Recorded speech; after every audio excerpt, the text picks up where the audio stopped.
North Carolina is suing 8 e-cigarette companies claiming they sold products to children. We've recently seen a major increase in the number of American teens vaping. Joining me now for our Staying Healthy segment is Dr. Richard Chung with Duke University Medical Center. Dr. Chung, always great to see you. You know, vaping has been around for years, but it's gained in popularity in recent years. Explain to us how that vaping works. Sure. So vaping is a form of smoking in which users inhale an aerosol of what's called an e-liquid using an electronic device.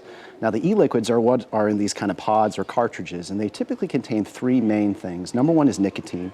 Number 2 is flavoring. And the third are what's called solvents, or what holds the liquid together. And now we've seen a rash of injuries, particularly among teens. Are teens more susceptible to the addiction? The reason why this is so concerning is exactly that. So what we know is that the teen brain is particularly prone to any addiction. Number 2, we know that nicotine is highly addictive. And so the concern is that we're creating a whole new generation of young people who are going to be addicted to nicotine after decades of work to decrease conventional smoking. Now, as far as the health consequences, it's a little bit of an open story still at this point. Even in recent weeks, there are new reports of acute lung injury across the country, hundreds of these cases that are very concerning, even a death in Illinois.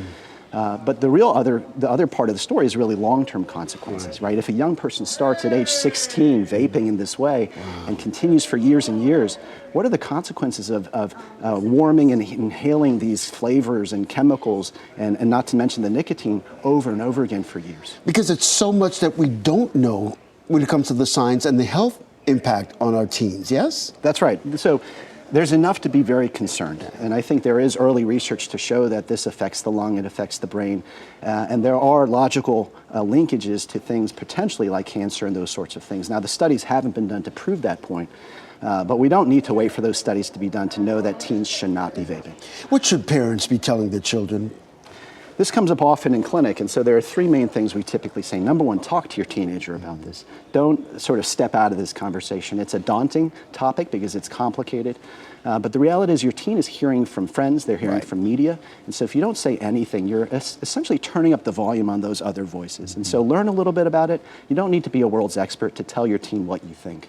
The second piece is keep your eyes and ears open. Part of the issue with this is that it's done very covertly. These devices are designed to be very secretive. Very small, yeah. And so as a parent, you need to be very observant.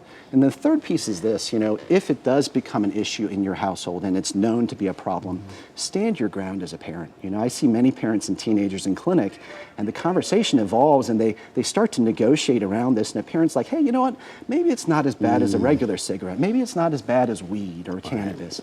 But, you know, if you get to saying that, you're actually asking the wrong question, because you're basically saying, you know, which of these bad things is least bad for my teenager? The only question to be asking is this right? Is this good? Is this the best thing? And no reasonable parent, I think, can say yes to that when the issue is vaping. Dr. Chung, thanks for your great advice. Sure, of course. Appreciate that.